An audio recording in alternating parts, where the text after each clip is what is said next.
Okay, you ready? I let them have their Christmas. I call this meeting to order. Please silence your electronic devices so that we can conduct our business, and stand by while I get sworn in, and then we'll go into the invocation and continue on.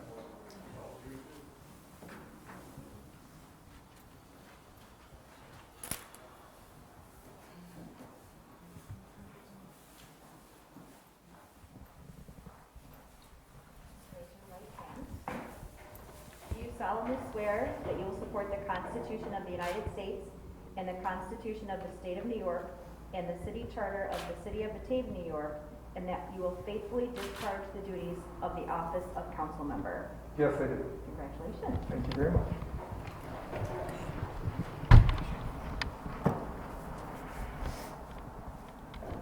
Now, all please stand for the invocation giving council members commitments. So being new, I want to take this opportunity to ask for God's blessing on a couple of things I feel are very important to me for this upcoming year. And I wrote them down because I don't want to rattle or make this long. First I would like to pray for all the frontline workers that have worked so hard for over 2 years now with this COVID pandemic. I know it's been exhausting for them. My daughter's a nurse, so I hear these hard stories every day. And they're working double shifts, they're working short, they have so many out with COVID, and in the nursing homes it's starting back up for all the residents too. So we really need to pray, keep these people in our thoughts and prayers, all that have been ill, all that have died from it, and their family members. I hope in 2022 we can see an end to this battle and bring us back some level of normalcy. And then second, I'd just like to pray that God's grace will cover each aspect of our meetings and all voices will be heard and respected. I hope nobody will ever feel uncomfortable to express their opinion or concerns, and I pray that we make this a meeting place where all of our ideas matter and we work together to accomplish great things for this city moving forward. I pray that everyone here will feel valued, and may we each recognize the different skills and knowledge each person brings to the table and work together as a team. I am honored to be a part of City Council and the city we serve. Let's always keep in mind, though, that we do serve the people, so we need to listen without judgment to each and every one that has something to say. I pray we will all serve to the best of our abilities. Amen. Amen. Pledge allegiance. I pledge allegiance to the flag of the United States of America and to the republic for which it stands, one nation, under God, indivisible, with liberty and justice for all.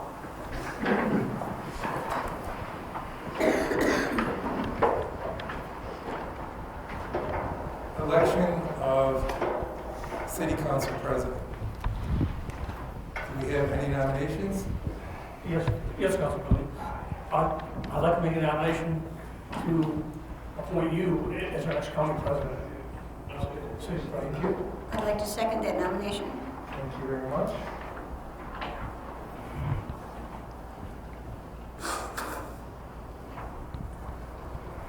Any questions or concerns? Any other nominations? Okay, call a roll, please.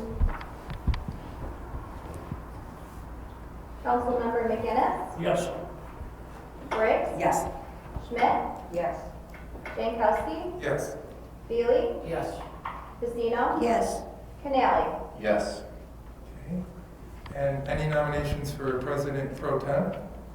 I'd like to nominate Councilperson Paul Veely. He's been our pro tem and does an excellent job running the meetings when you're not here, so I'm throwing his name out there. I'll second. Second by Thank you. any other nominations? Okay, call the roll, please. Councilmember Briggs, Yes. Schmidt, Yes. Jankowski, Yes. Feely, Yes. Casino, Yes. Canali, Yes. McGinnis. Yes. Okay, that passes. Now, we have some new business, so who wants to take the first resolution, 2021, appointing parliamentarian, Mr. Canali? And 2022 For the council member rules, Schmidt. Okay, we'll start with 1/2022. Mr. Kennedy, please. Thank you, Council President. I move a resolution appointing a parliamentarian. Seconded by Mr. Healy. And that parliamentarian per the resolution is George Van Ness. If you haven't, the public hasn't read that, that's who is on this resolution. Any questions or concerns? Call the roll, please. Councilmember Canali? Yes. McGinnis? Yes. Briggs? Yes. Schmidt? Yes. Jankowski? Yes. Feely? Yes. Casino? Yes. Okay, resolution 2/2022. Ms. Schmidt, please. Council President, this is a resolution to adopt the rules governing city council meetings, conference meetings, the business meetings, and council member rules. Seconded by Mr. Veely. Any questions or concerns? Okay, call the roll, please. Councilmember Schmidt? Yes. Jankowski? Yes. Feely? Yes. Casino? Yes. Canali? Yes. McGinnis? Yes. Briggs? Yes.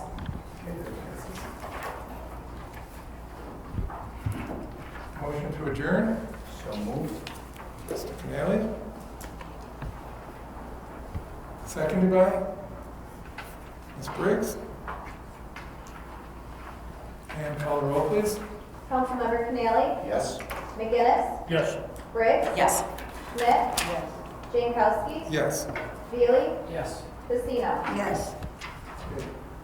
This evening we have a special conference meeting. There's some pressing items that need to get possibly moved tonight if you so desire. So I call to order the special conference meeting. Do we have any public comments? No. Okay. Communications? The bid submitted their application for February beer walk. They've held this in the past. This one will be on Saturday, February 26th, from 4 to 8 p.m. at the downtown businesses, and it is a similar format to the wine walk. Any questions or concerns on that? No, but if Rose still on council, she'd still say no. Yeah. Would you not or Rose tonight? You're going to be against it? Yes. Okay, so that's just a notification process anyway at this point. The next city council meeting will be held Monday, January 24th, 22, at 7 p.m. City Hall Council Boardroom, second floor City Center, and I believe that's a conference meeting. The architecture firm for the new police facility. Thank you, Council President. The City of Batavia, with assistance from Ken Pearl, interviewed several architecture and engineering firms, working to select one to help us design and move forward the building of the new police facility.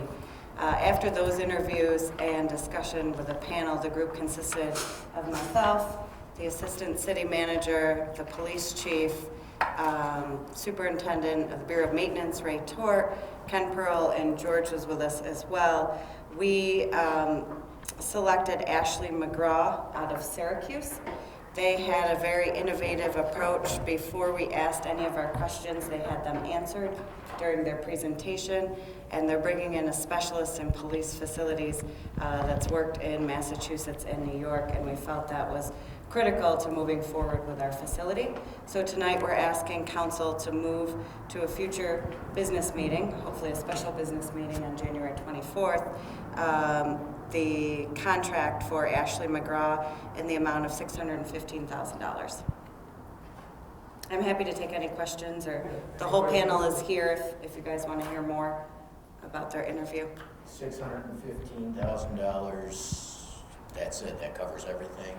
That covers the, Yeah, I thought there was some reimbursables at the end of that, or something that could possibly be, It's about $12,000, not to exceed amount of reimbursement. it's like fees and filing fees and things like that that might be reimbursable. And I should note that they have other firms with them. MEE Engineering, which is out of Rochester. They have Trophy Point Cost Estimating, which right now, anyone that's doing any type of public works project, if you don't have the best cost estimator on it, you won't have the right numbers, because as all of you know, the construction industry is the wild, wild west. So they bring a whole suite of professionals to the table, as we're saying. Yes, they do. Okay, very good. And you can look at the contract as part of your packet, and I went through it, it's a lot of...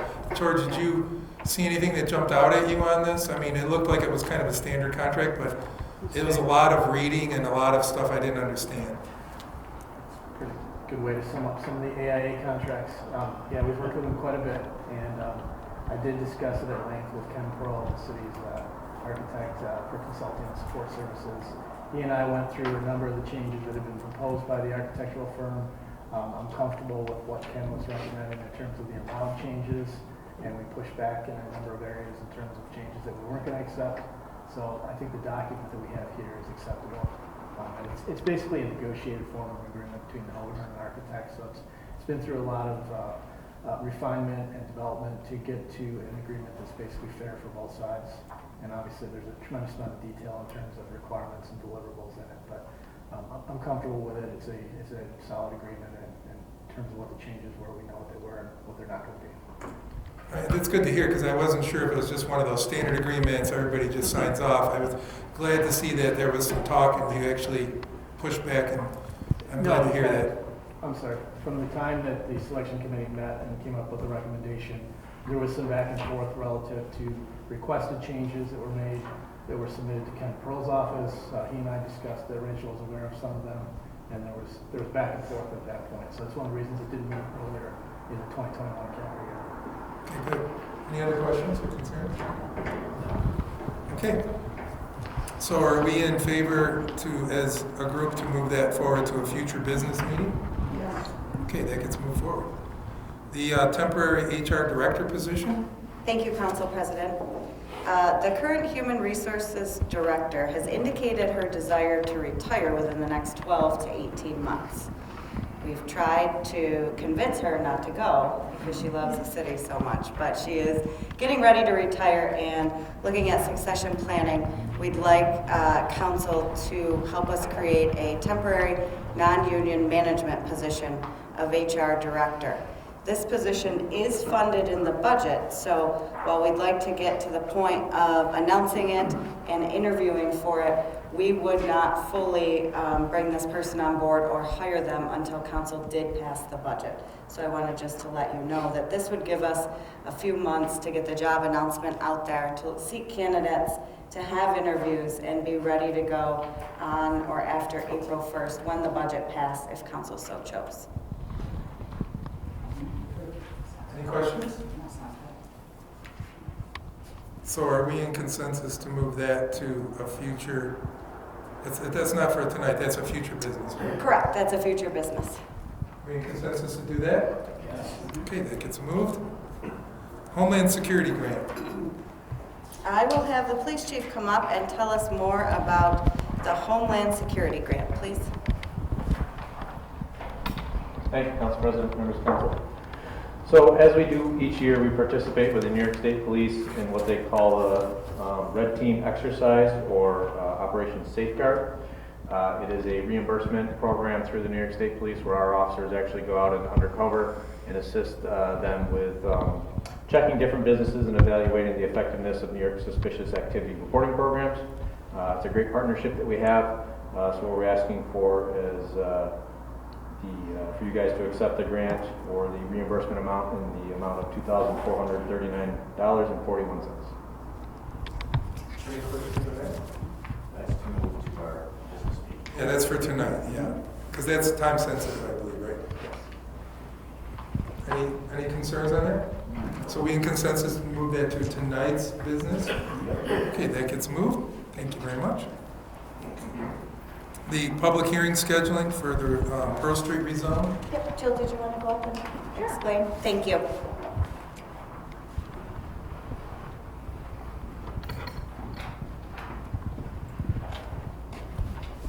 So this is actually for rezoning for 145 and 147 Pearl, rezoning them from P1 Plan District to R2 Residential District.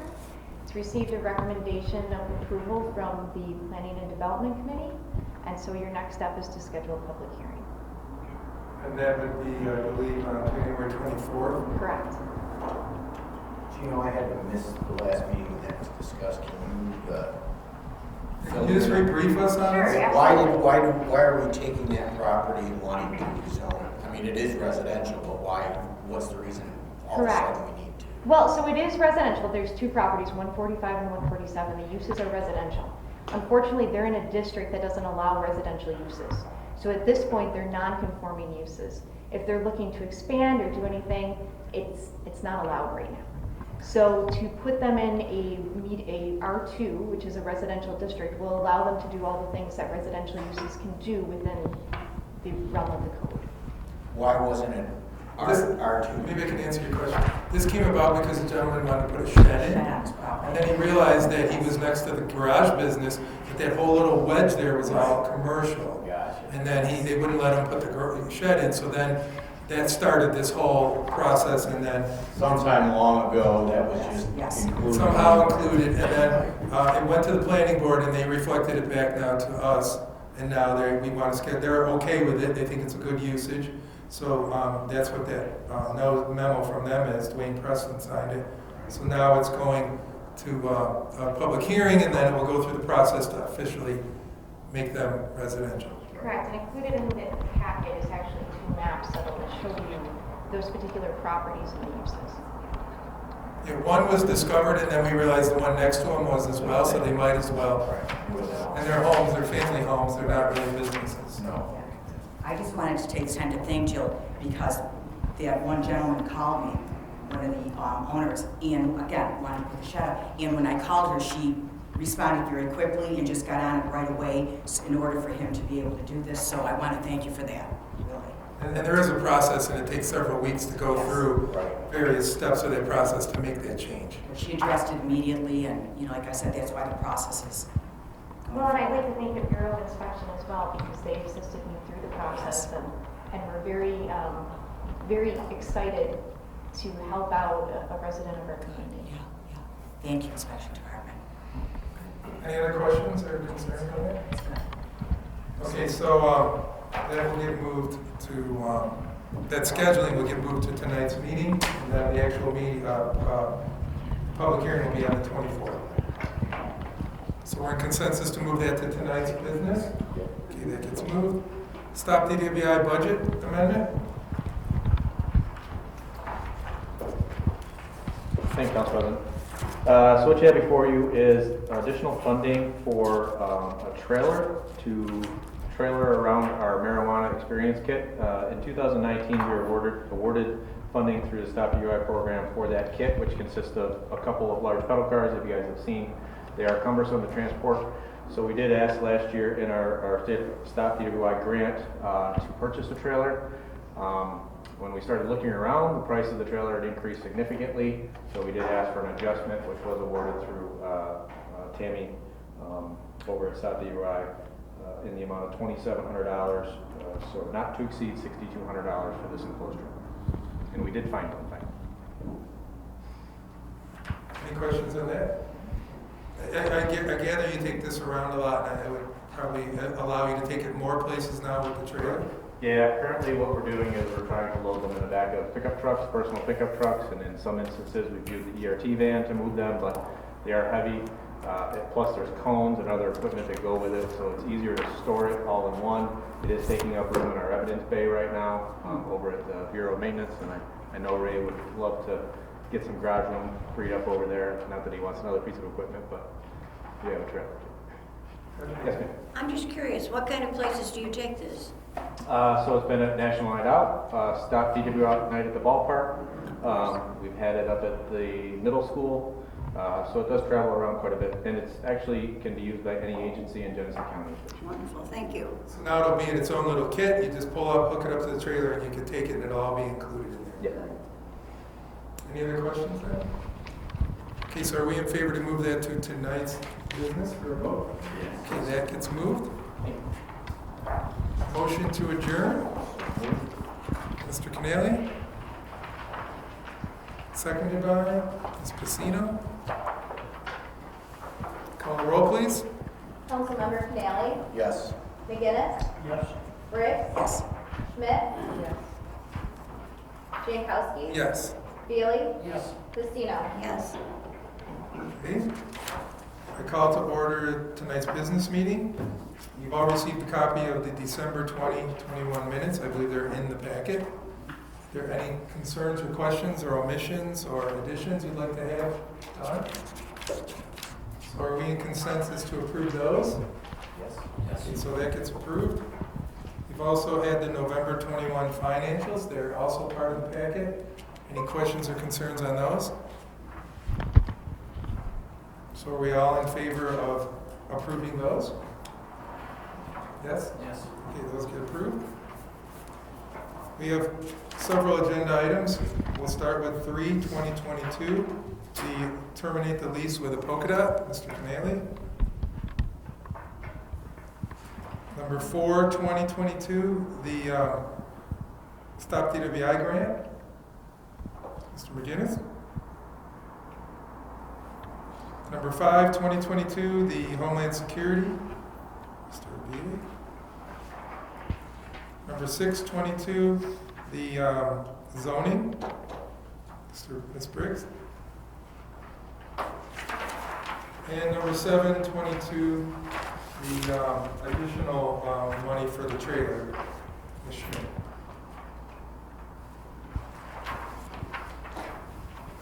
Okay.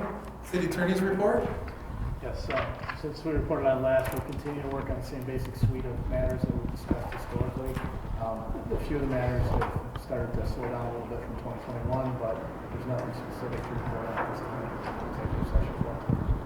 Okay, any questions for the city attorney on anything? Okay, the city manager's report is going to be involving the budget. You're going to need this thing. I do, if you don't Okay, no mind. problem. And then right after that, we'll do the police reform update presentation, so we can get set up for that if you'd like. or Great, if you wanna thank you start, very whatever much. you want.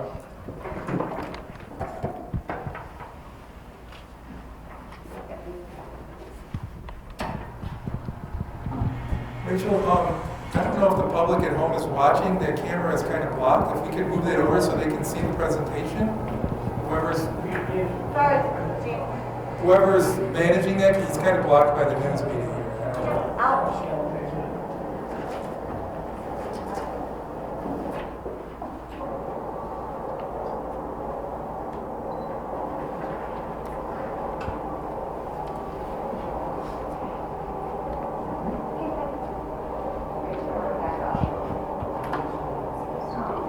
I was coming over here to get the light.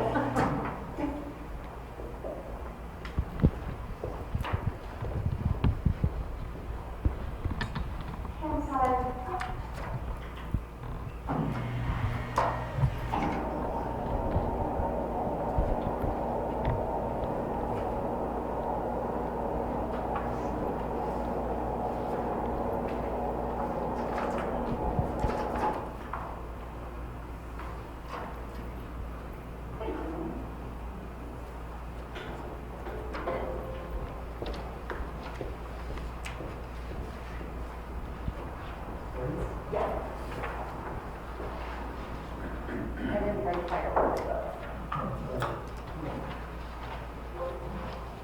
Not gonna see that, huh?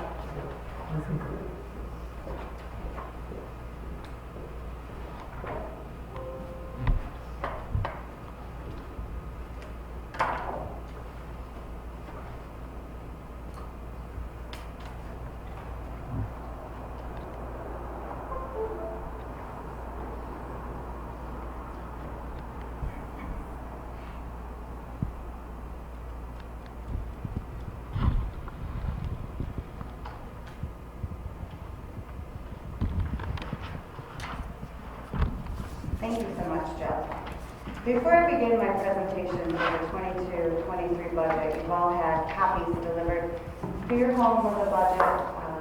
Inside the budget, you'll see a lengthy narrative of where we are. Everyone's done a lot of reading, and I do appreciate it. We put a lot of time and effort into the budget. Years ago, my predecessor, Jason Molino, started this budget book with Lisa Neary and other members of the staff, and it grew to almost 240 pages at one time. We have scaled it back in the last year, but it's still about 180 pages of narrative, and it's a great exercise for us to go through to understand where each of the funds are, how they interact, and how the budget gets balanced. We also have inside your binder the actual numbers book that has all the numbers in it, which we will go over those expenses with the department heads at the budget meetings coming up starting next meeting on the 24th. I also would be remiss if I didn't acknowledge all the hard work of the department heads, the managers, and all the staff. You've all put in countless hours throughout not only the last 2 years, but your entire career for the city of Batavia, and it's very much appreciated. 2021 has been another unprecedented year. However, the city saw revenues rebound with full payments on state aid that helped us avoid layoffs and unfreeze positions throughout the year. The difficulty we still face is prices of commodities, hiring and retaining great workers, as this continues to be difficult. Overall, the budget you have before you provides more resources to the departments, adds in services that were previously cut or underfunded, and strives to meet the needs of the residents of the city of Batavia.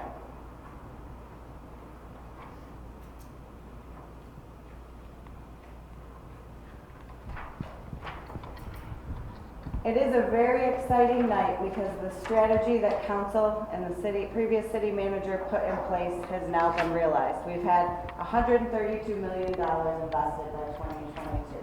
So congratulations to everyone who stepped forward to ensure that there was construction, investment, and revitalization happening in the city of Batavia. Not only was the investment on the public side, there was a lot of private sector investment that makes up this number. Your goal to focus on the investment and track the progress has started the rejuvenation of the city as a whole, and especially the downtown. But we're not done yet. Batavia is going to continue to climb back from its Rust Belt city status, embrace its vibrant roots, double down on the investment, and continue to focus on economic growth and neighborhood revitalization. Some of the projects contained in the investment, Awaka Milk, Amana Tools, and Graham Manufacturing, some of the larger investments have been made. The YWCA was remodeled by a doctor's office, put on the tax rolls. Home leasing, Liberty Square Apartments are now renting. Ellicott Place City View Residence was also a project that's been finished. Completed private or public sector projects were Vine Street, Ellicott Trail, Union, South Main, and Brooklyn Water Project, Franklin Sewer Project, City Center Roof 1 and 2, which is almost done, and the Wastewater Treatment Plant Air Header System. And those that are currently under construction, Savarino Companies, Ellicott Station, the Harvester Theater 56, the large YMCA project, the Cars building in downtown, and other downtown building renovations. With that, I want to talk briefly about national and state trends. Right now, we have inflation, rising wages, continued low interest rates. It's an economy that I don't think any economist had actually studied these things coming together before. So we're in a place where we have a lot of unknowns, but the economy is still going very strong. People are still spending. We do have issues with resignations from positions. They're calling it the Great Resignation. So that is happening, and employees are demanding that employers do different things in the workplace. Lots of COVID-19 protections are expiring, and with the changing landscape of work, we have severe shortages in critical industries like healthcare, nursing homes, group homes, the ambulance service, hospitality, retail, and restaurants. More employees continue to work remote, as I've said. However, the city of Batavia, our police, our fire, our DPW, our clerks employees have shown up every day throughout this pandemic 24/7 to serve our residents. We are all committed and resilient and the proposed budget you have before you tonight will give the departments and the employees the tools they need to do their job.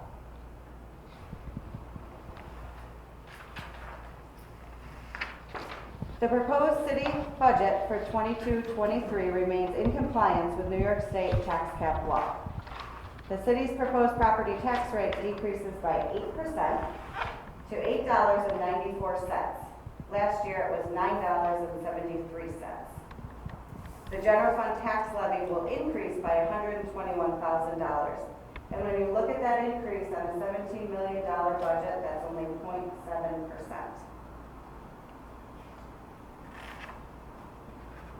There are approximately 5,700 properties in the city of Batavia that support the city's general fund operating budget. The property taxes they pay make up 34% of our total budget revenue. And the typical tax bill for a resident that owns a house assessed at $100,000 will be $894 under this proposed manager's budget. The county tax for that same home is $916, and the school tax $2,057. The city continues to tax the least out of the 3 taxing jurisdictions that provide services to city residents. One question, please. On your chart, it shows 849, and on your pie, it says 894. Is that just a typo, or? It's a typo. It should be, on the chart, it should say 894. So, okay, so it's 894 is the actual total. Thank you. Okay, thanks. The revenue for this year, as you can see, the fiscal year 21-22 budgeted revenue amount is extremely low. If everyone remembers, to a year ago, we had projected sales tax down $250,000. We projected all state aid down 20%. It was a really dismal revenue picture last year. This year it looks much better. The revenue number we were able to come to is conservative, but I think a dependable number that we can achieve. I always like to show the different pieces of revenue and what percent. So 41% of the general fund budget revenue is from sales tax. This year, we are budgeting $6.8 million in sales tax. Last year, we only budgeted $6.3 million because it was unknown of whether the economy would shut down again and what effect that would have in our sales tax collection. Based on the current trends, our sales tax collection for this year will actually be $6.7 million. And it's likely that the city will reach the 14% floor in sales tax collection and now grow with the county at 14% payment to the city of all sales tax that's collected in the county. Again, I always mention that the real property tax is the most stable revenue supporting the general fund budget. Just a graphic example of state aid. So you can see how state aid has been down in 2021, 21-22. This year's state aid is very healthy. There's $1.75 million in AIM aid, mortgage tax $170,000, CHIPS $400,000, recreational income at $15,000, arterial reimbursement. Other sources of revenue include $20,000 projected for interest and earnings, $47,000 for pilot payments, and $85,000 in fines and forfeitures. The city is growing steadily in assessed value for its properties, but we lag behind the town of Batavia. Since 2013, when these metrics were started, the town has grown by 49% in their assessed values. The city has grown 26%. So a major way of creating additional revenues to improve the overall value of our commercial and residential properties. That's through investment and through new builds and for continuing the strategy with the Brownfield Opportunity Area in the DRI. Another way to look at taxable value is how much of your property tax is taxable and on the rolls, and that's $669 million. 75% of those properties are taxable, while 25% of the properties in the city are not taxable. And that value is $220 million.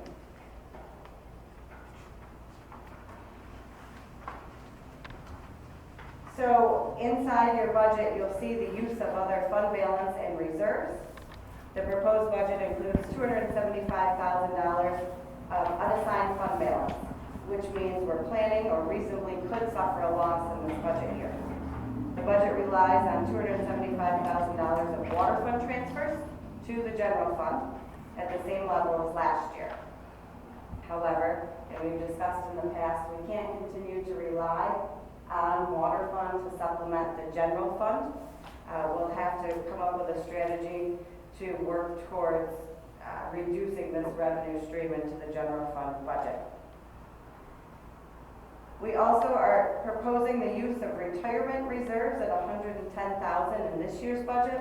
Last year we projected we need to use $225,000 in retirement reserves, and we only needed to use half. We're hopeful we won't need to use any of those reserves, but when we get our estimated payments early in the year, and then the bill comes due in November, December, sometimes it's much higher, sometimes it's lower.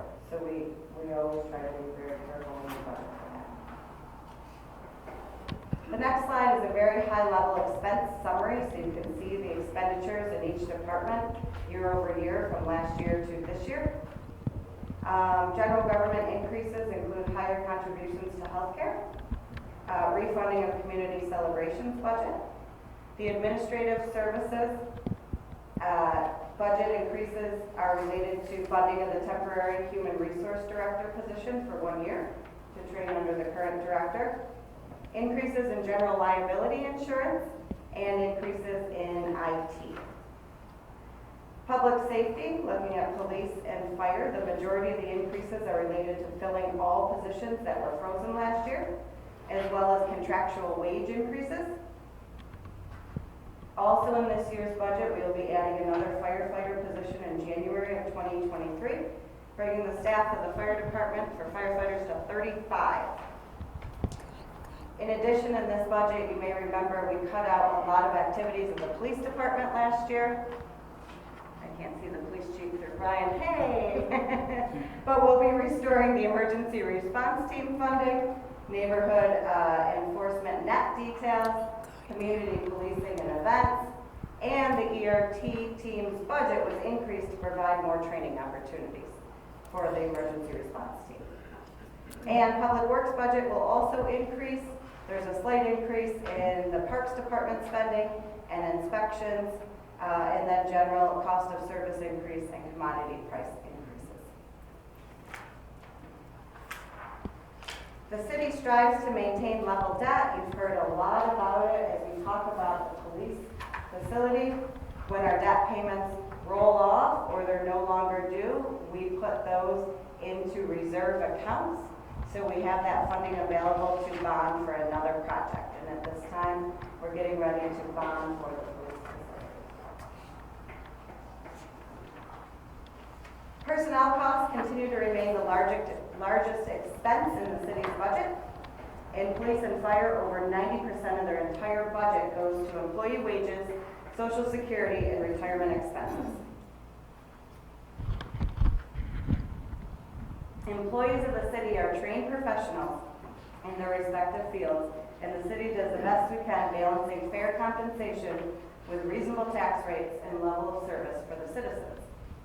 This year's contractual increase for collective bargaining units include AFSCME at 2.5%, IAFF at 2.65%, the PBA at 3%, CSEA at 2.5%, and the budget also includes non-union wage increases of 2.65%. The strategic plan. In the budget book, you will see the updated proposed strategic plan. I won't go into it. We do have a strategic planning meeting after the next council meeting as part of the first budget session. The total workers' comp fund budget this year is projected to be $243,000, which is a reduction of $51,000 projected expenses from the prior year.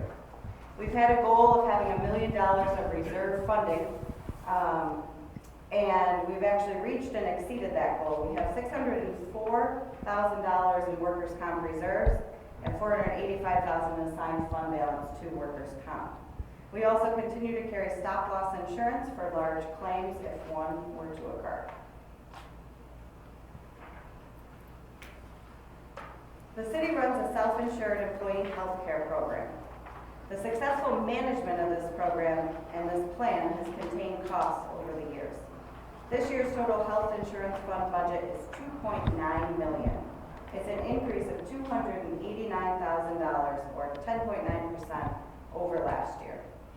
We also have stop-loss insurance in place for larger claims, but I'd like to point out that if we went with an insured product or another health insurance offering, that we might see 14 to 18% premium raises annually. So for the city, I still believe that our health insurance fund is highly competitive. The water fund. The total water fund budget is $5.3 million. As you're all aware, the city has continued since 2015 to update strategic water rates with capital planning needs. And the latest update was just completed in 2021. The proposed rate adjustment includes a water rate and meter fee increase of 9 cents or 1.5%, which is $5.97 per 1,000 gallons paid. So the typical city water and sewer bill combined annually for a household with 4 residents is $838. That is an increase of $7 from last year. That increase allows us to take on capital projects. Most recently, we've completed or almost completed the lead service project. We're going to be looking to do the Richmond water main abandonment project this year. Part of these funds will help fund the Cohocton line, and also part of the funds will go towards the Bank Street and Jackson Street water projects, which both are also supplemented with grant funds. We also have a litany of projects that need to be completed at the water treatment plant, and that is Nelson on the screen, giving a thumbs up at the water treatment plant. The wastewater fund budget is $3.16 million. The same strategic wastewater rate and capital planning is supported by the city. There will be no rate adjustments, but we do plan to do several projects in the wastewater treatment plant. Also Maple and Mill Street sanitary sewer lining and sewer lining improvements. The City Center Fund. The city became responsible as administrators of the City Center concourse and had created a City Center Fund. Contractually, the user fee this year is $2.06 per square foot, making the budget $226,000. Right now, we're working through finalizing the second portion of the mall roof and getting started for the City Center DRI $1 million grant project, which will help the inside of the concourse and also the silos at the entryways. So we're very excited for that. Actually, I think a week and a half from now, we'll be interviewing architecture and engineering firms. We currently have a full-time building maintenance worker and 2 part-time custodial workers that work inside the City Center Fund.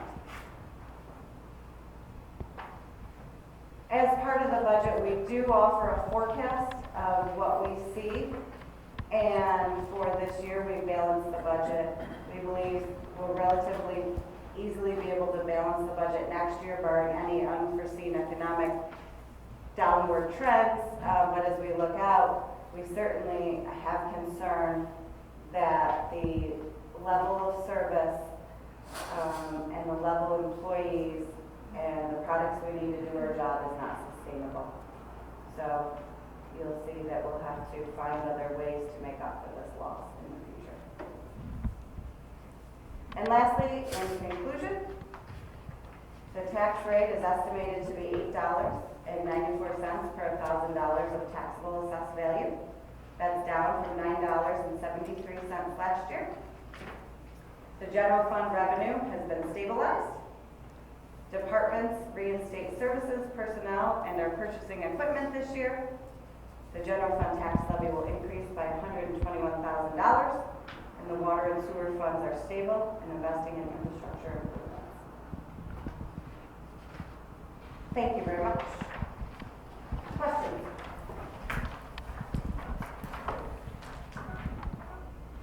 I'll wait till we dig into the actual budget work session.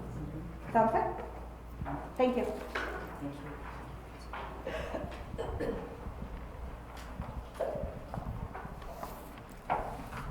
Is the chief gonna need the overhead as well? Yes, bye. You are. I got a pen like that.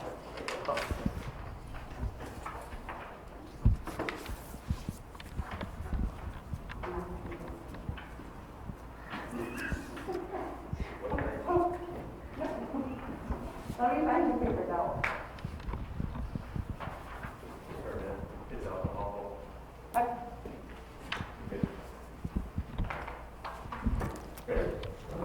right, so thank you. I will be brief. Hey, mine was only 5 minutes, I don't right? know if I can follow. So what we have is a 6-month update, which is actually a 9-month update if you look at the work that we've done. So we did start talking about this, the 6-month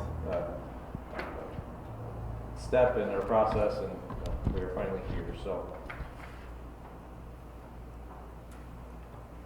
So in summary, during the fall of 2020, the Batavia Police Advisory Collaboration Stakeholder Group, or as we like to call it, Stakeholder Group, was formed as a result of former Governor Cuomo's Executive Order 203, which mandated that every police agency in New York State, except for the New York State Police, participate with their community to reinvent and reform their police departments.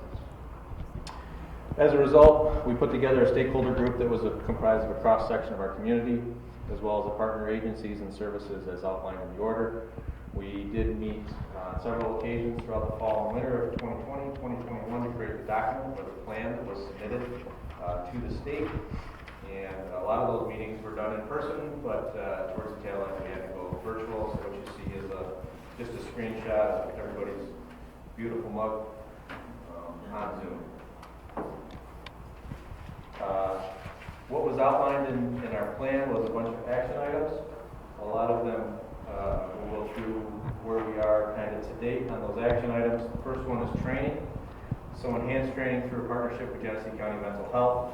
This is still a pending item due to staffing shortages both on our end as well as Genesee County Mental Health has seen a very large turnover.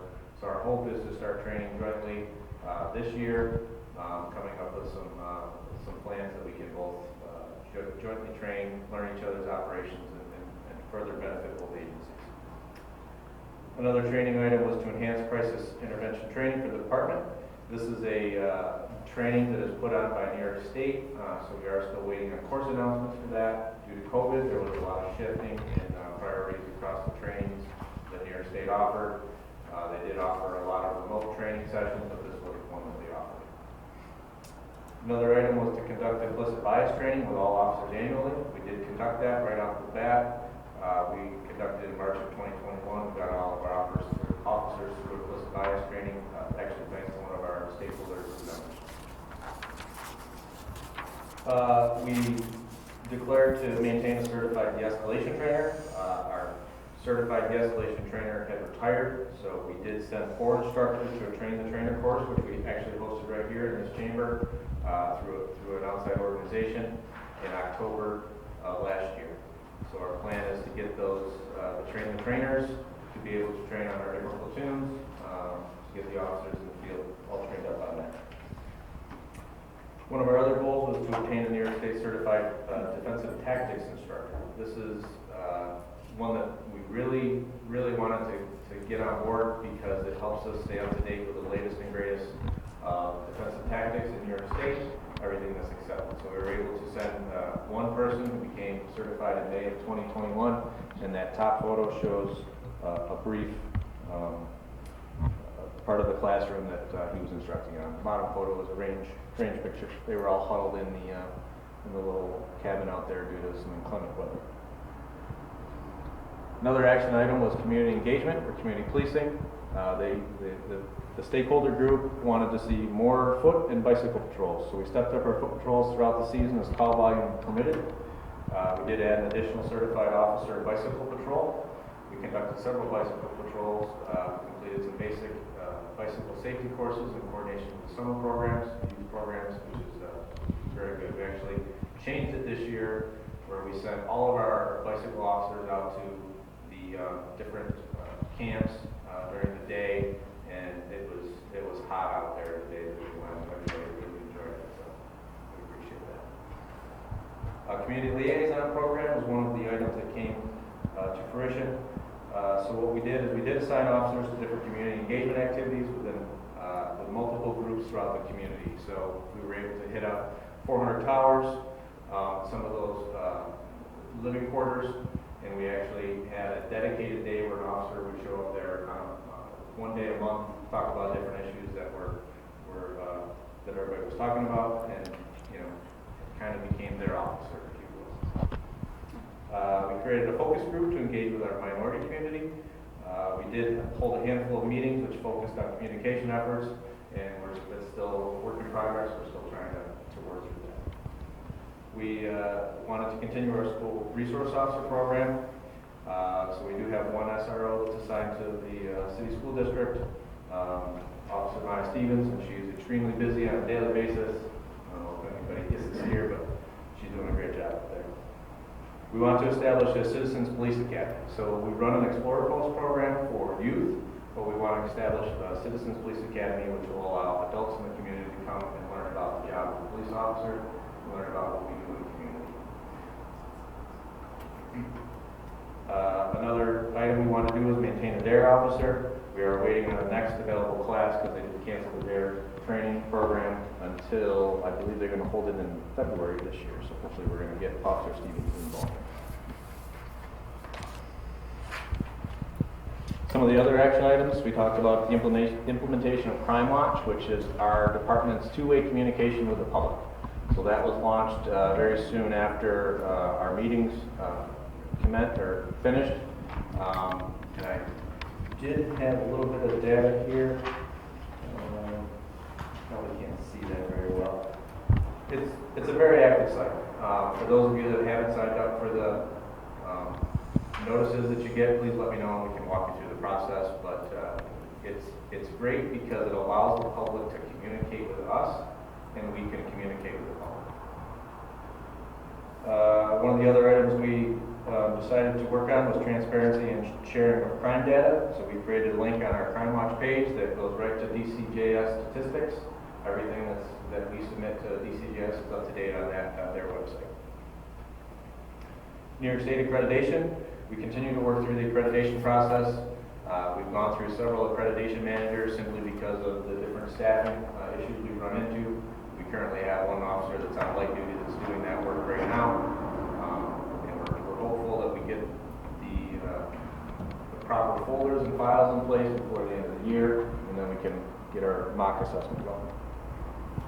Civil service reform. This was a big nugget that everybody talked about across the state. So one of the biggest barriers to hiring a diverse workforce is actually civil service itself.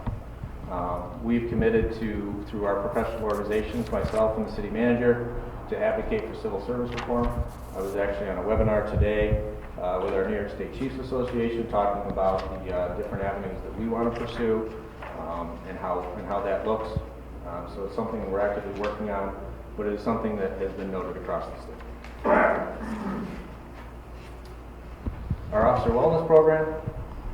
This is a program that will help us make sure the officers are in good physical fitness, mental fitness, and sometimes religious fitness. So we schedule monthly briefings with our police chaplain, that's very well received in the department.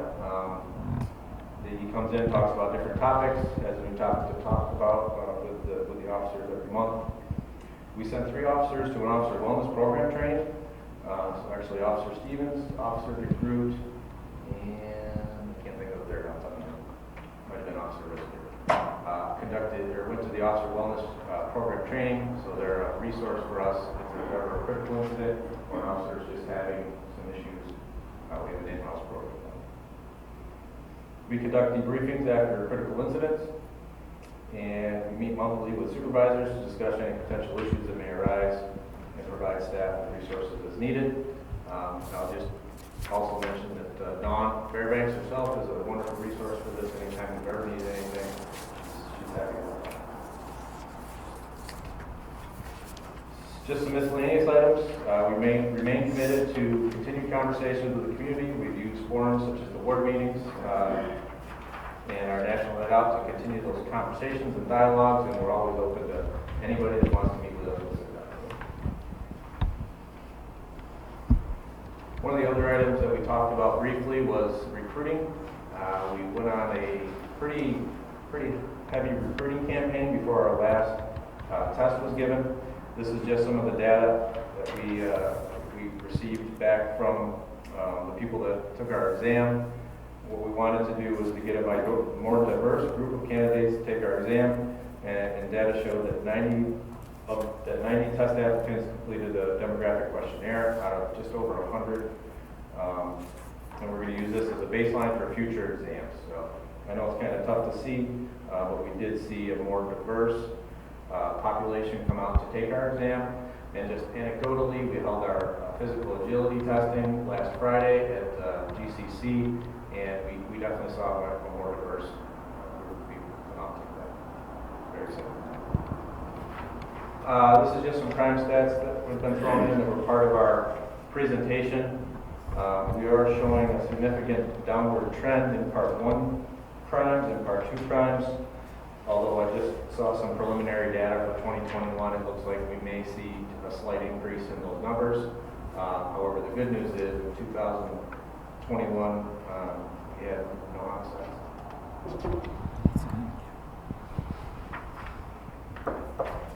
Any questions?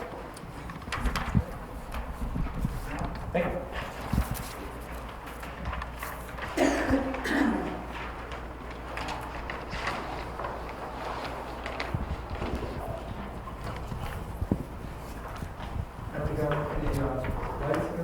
Oh, yeah.